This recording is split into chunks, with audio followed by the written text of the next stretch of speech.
Welcome to Kavitha recipe Tamil. இன்றைக்கி பார்க்க போகிற ரெசிபி ஒரு டிஃபனுக்கு இட்லி தோசை இந்த மாதிரி பொங்கல் இருந்தால் கூட நீங்கள் இது கூடவே ஒரு சாம்பார் சட்னி இருந்தால் கூட ஒரு மெதுவடை வச்சு சாப்பிட்றப்ப ரொம்ப நல்லாயிருக்கும். இது நீங்கள் பசங்களுக்கு இந்த மாதிரி ஸ்கூல் டயத்துலையும் கொடுத்து அனுப்பலாம். இல்லைன்னா ஈவினிங் டயத்தில் ஒரு ஸ்நாக்ஸ் மாதிரி கடையில் போய் நீங்கள் வாங்கி கொடுக்குறது பதிலாக இதை கொடுத்துடலாம். நீங்கள் இதுக்காண்டி வடை செய்கிறதுக்காண்டி ஊற வச்சு அப்புறம் அதை அரைச்சி நீங்கள் வடை செஞ்சு கொடுக்குறதுக்கு ஒரு ஈஸியாக இந்த மாதிரி ஒரு டிப்ஸோடு நீங்கள் செஞ்சு கொடுத்துடலாம். இந்த மாதிரி இப்போ நான் வந்து இட்லி தோசைக்கு இந்த அளவில் தான் மாவு ஊற வைப்பேன். 1 கிலோ இட்லி அரிசினா 1/4 கிலோ உளுந்து, இதுதான் கரெக்டான பக்குவம். இல்லைன்னா இட்லி அரிசி பாதியும் ரேஷன் அரிசி ஒரு 3/4 அளவு இட்லி அரிசி, ஒரு 1/4 பங்கு ரேஷன் அரிசி, இந்த மாதிரி கூட நீங்கள் மிக்ஸ் பண்ணி போட்டால் ரொம்ப நல்லாயிருக்கும். இது கூட உளுந்து கூட கொஞ்சமாக வெந்தயம் இதையும் சேர்த்து அரைக்கிறது எப்போவும். இப்போ நம்ம வடை செய்யணும்னா எக்ஸ்ட்ரா கொஞ்சமாக நீங்கள் எந்தளவுக்கு மாவு எடுக்கிறீங்களோ அதுக்கேற்ற மாதிரி ஒரு கைப்பிடி எக்ஸ்ட்ரா நீங்கள் உளுந்து சேர்த்து ஊற வச்சுருங்க. ஊற வச்சுட்டு ஒரு கிரைண்டரில் இந்த மாதிரி அரைச்சி எடுத்துகிட்டு திரும்ப நம்ம தண்ணியே விடாமல் தெளித்து நீங்கள் எடுத்து இந்த பக்குவத்தில் நீங்கள் கிரைண்டரில் மாவு அரைச்சிக்கோங்க.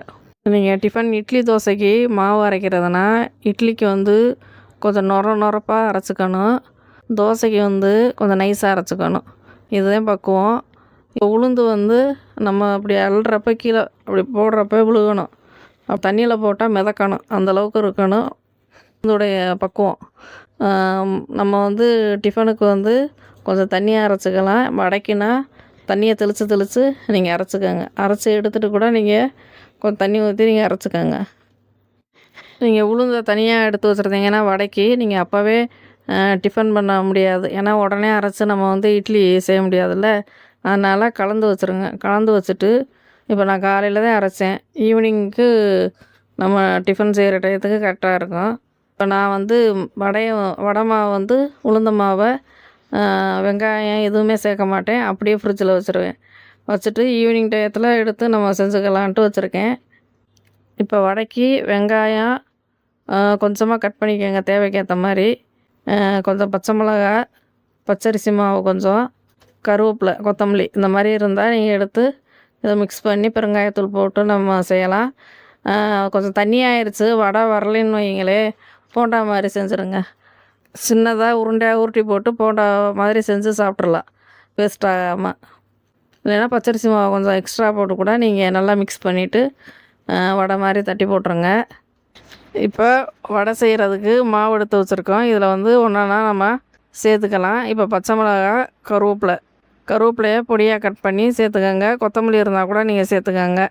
சேர்த்துட்டு வெங்காயம் பொடியாக கட் பண்ணி வச்சுருக்க பெரிய வெங்காயம் இது கொஞ்சம் தேவைக்கேற்ற மாதிரி சேர்த்துக்கோங்க. மாவுடைய அளவு பொறுத்து எல்லா அளவுகளையும் கூட்டி குறைச்சி சேர்த்துக்கோங்க. கொஞ்சமாக தூள் உப்பு சேர்த்துட்டு இது கூட உளுந்து கூட நம்ம பச்சரிசி ஊற வைக்கலாம். அதனால் பச்சரிசி கொஞ்சம் வீட்டில் இருந்தாலும் சரி கடையில் வாங்கினாலும் சரி சலிச்சிட்டு கொஞ்சமாக சேர்த்துக்கோங்க. சேர்த்து நல்லா மிக்ஸ் பண்ணிக்கோங்க. பச்சரிசி போட்டால் மொறுமொறுப்பாக எண்ணெய் குடிக்காமல் வரும் இந்த வடை. பெருங்காயத்தூள் கொஞ்சமாக ஒரு 1/2 ஸ்பூன், மிளகு இதெல்லாம் சேர்த்து நல்லா மிக்ஸ் பண்ணிக்கோங்க. சாமி படையலுக்கு வந்து நீங்கள் வடை செய்கிறதுனா வெங்காயம் வேணான்னா நீங்கள் எடுத்துகிட்டு மற்றதெல்லாம் சேர்த்துக்கலாம். இப்போ கூழ் ஊற்றுறதுக்கு எல்லாமே இந்த கூழில் வெங்காயம் தான் சேர்த்துக்குவாங்க. அதனால் நீங்கள் வடையில் வெங்காயம் சேர்த்து செஞ்சாலும் ஒன்றும் பிரச்சனை இல்லை. இப்போ ஓரமாக இருக்கட்டும், நல்லா எல்லாம் மிக்ஸ் பண்ணி ஒரு 5 நிமிஷம் அப்படியே ஊறட்டும். இப்போ நான் சட்னி ரெடி பண்ணிக்கிட்டு வந்துடுறேன். இப்போ சட்னிக்கு கொஞ்சமாக தேங்காய் எடுத்துருக்கேன், கட் பண்ணி எடுத்து வச்சுருக்கேன். பச்சை மிளகா, இஞ்சி, பூண்டு, பொட்டுக்கடலை இல்லைன்னா நீங்கள் முந்திரி கூட சேர்த்துக்கலாம். எனக்கு முந்திரியே இருந்தாலும் பொட்டுக்கடலை தான் பிடிக்கும். அதனால் ஒரு மிக்ஸி ஜாரில் பூண்டு, இஞ்சி, தேங்காய், பச்சை மிளகா, கொஞ்சமாக உப்பு, உடச்ச கடலை இதுக்கு பதிலாக நீங்கள் முந்திரி கூட சேர்த்துக்கோங்க. எல்லாம் சேர்த்து கொஞ்சமாக தண்ணி ஊற்றி நல்லா சட்னியை நல்லா ஒரு பேஸ்ட்டாக அரைச்சி எடுத்துக்கோங்க. எந்த அளவுக்கு தேவையோ அதுக்கேற்ற மாதிரி நீங்கள் தண்ணி ஊற்றி அரைச்சி எடுத்துக்கோங்க. அந்த மாதிரி இப்போ ஒரு தாளிப்புக்கு ஸ்டவ்வை பற்ற வச்சு ஒரு பேன் எடுத்துக்கோங்க. இப்போ எண்ணெய் கொஞ்சமாக ஊற்றிக்கோங்க.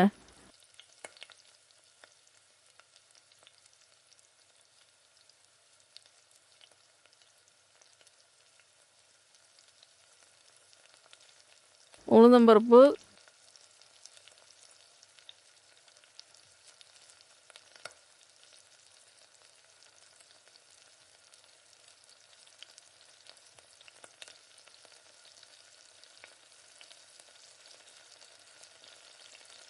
கடுகு நல்லா பொரிஞ்சு வர்றப்ப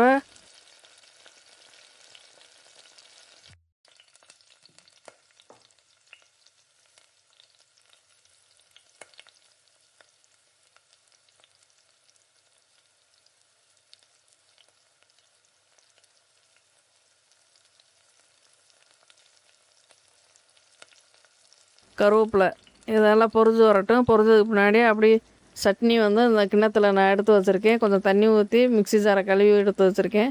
இதை தாளித்து அப்படியே கொட்டிக்கோங்க. இப்போ ஒரு சட்னி ரெடி பண்ணிவிட்டு இது ஓரமாக இருக்கட்டும்.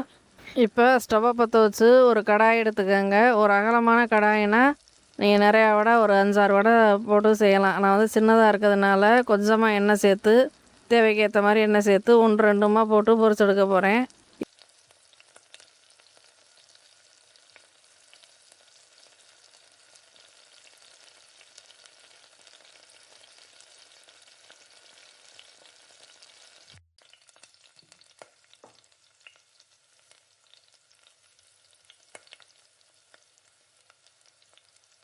எண்ணெய் வந்து நல்லா சூடாக இருந்தாதே வடை வந்து பாத்திரத்தில் ஒட்டாமல் திருப்பி போடுறதுக்கு நல்லா வரும். எண்ணெயும் குடிக்காது. அதனால் நல்லா சூடு பண்ணிட்டு தான் நீ வடையை சேர்க்கணும். இப்போ ஸ்டவ்வை பற்ற வச்சு ஒரு கடாய் எடுத்துக்கோங்க.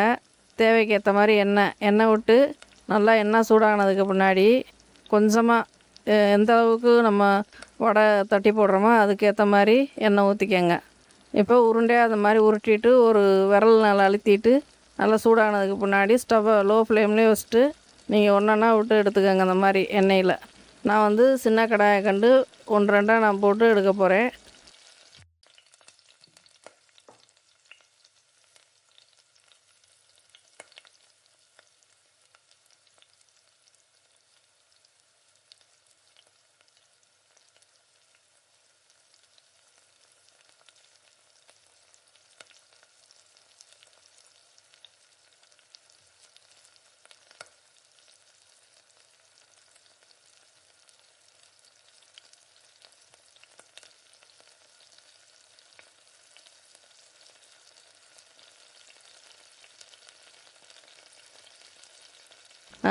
உடனே நீங்கள் திருப்பிடக்கூடாது. வேகாது, மாவாக இருக்கும். ஒழுங்காக வராது, ஒட்டிக்கிடும் பாத்திரத்தில். அதனால் நல்லா ஒரு 2 நிமிஷம் 3 நிமிஷம் அப்படி விட்டுருங்க. சூட்டுக்கு ஏற்ற மாதிரி விட்டுருங்க. விட்டுட்டு பொறுமையாக திருப்பி விடுங்க.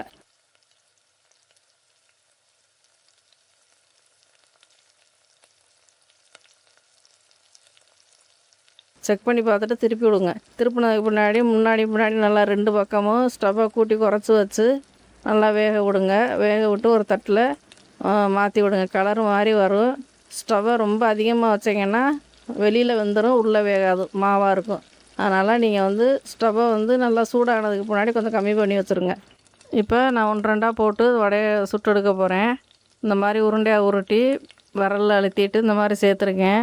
உடனே நீங்கள் இந்த மாதிரி கரண்டியில் எடுத்தீங்கன்னா நல்லா பிடிச்சிக்கிறோம், பாத்திரத்தில் ஒட்டிக்கிறோம். அதனால் பொறுமையாக நல்லா கரண்டியை வச்சு நல்லா அழுத்திட்டு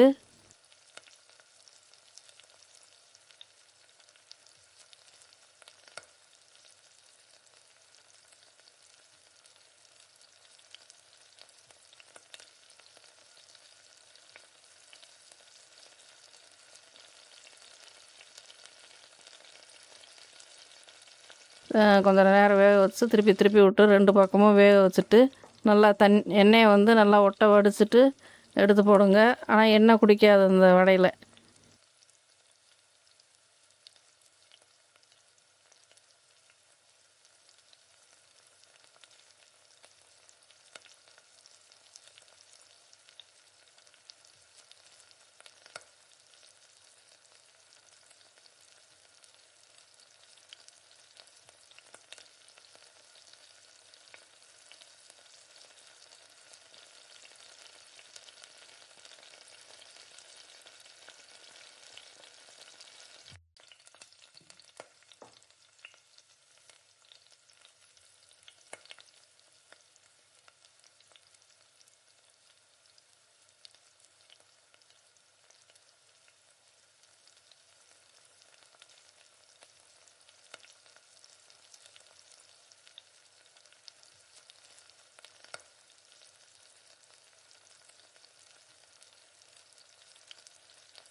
அதே மாதிரி எல்லா வடையும் சுட்டு எடுத்துக்கலாம். எல்லா மாவையும் கையை நல்லா நனைச்சிட்டு உருண்டையாக உருட்டி எண்ணெயில் விடுங்க. ஸ்டவ்வை வந்து கூட்டி குறைச்சி வச்சு நீங்கள் இந்த மாதிரி சுட்டு எடுக்கணும். இல்லைன்னா அதிகமாக வச்சிங்கன்னா வெளிப்பக்கம் வந்துடும், உள்ள மாவாக இருக்கும். இதே மாதிரி எல்லா வடையும் நீங்கள் சுட்டு எடுத்துக்கோங்க. 2 பக்கமும் நல்லா கலர் மாதிரி வரணும். வர்றப்போ நம்ம எடுக்கணும். உங்களுக்கே தெரியும், நல்லா இந்த மாதிரி கலர் மாதிரி வரப்போ நம்ம எடுத்துக்கலாம். இப்போ 2 பக்கமும் நல்லா அந்த மாதிரி பொரிச்சு எடுத்து ஒரு தட்டில் மாற்றி எடுத்து வச்சுக்கோங்க.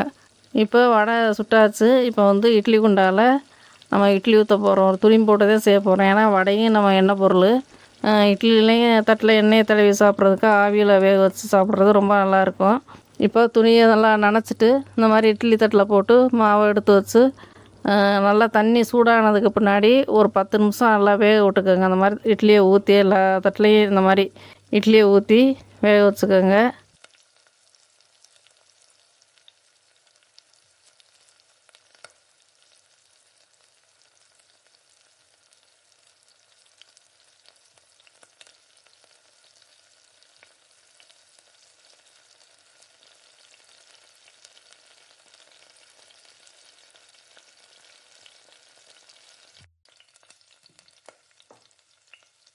இட்லி வேகிறதுக்கு ஒரு 10 நிமிஷம் 15 நிமிஷம் ஆகட்டும்.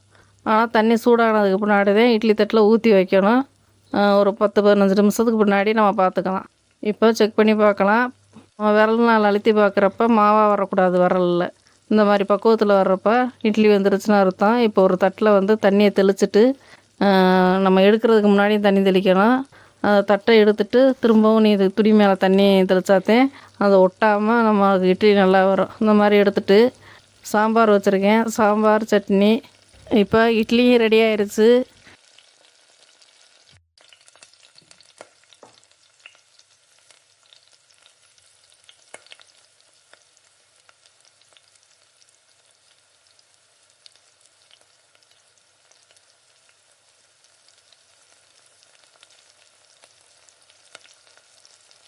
இப்போ இட்லி, ஒரு தேங்காய் சட்னி, முருங்கைக்காய், கத்திரிக்காயெல்லாம் போட்டு ஒரு சாம்பார், வடை இது கூட சாப்பிட்றப்ப ரொம்ப ஹோட்டலில் சாப்பிட்ற ஃபீல் இருக்குது. அதனால் இதே மாதிரி நீங்களும் சாப்பிடுங்க. எங்கள் பசங்களும் இந்த மாதிரி செஞ்சு கொடுக்குறப்ப விருப்பப்பட்டு சாப்பிடுங்க.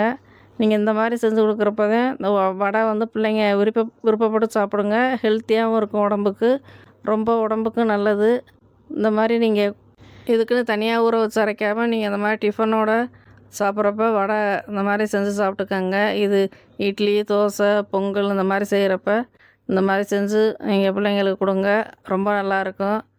டைம் மிச்சமாகும். இந்த வீடியோ பிடிச்சிருந்தா ஒரு லைக் பண்ணி ஷேர் பண்ணுங்கள். மறக்காமல் சப்ஸ்கிரைப் பண்ணிடுங்க. கூடவே ஹைப் பண்ணிடுங்க.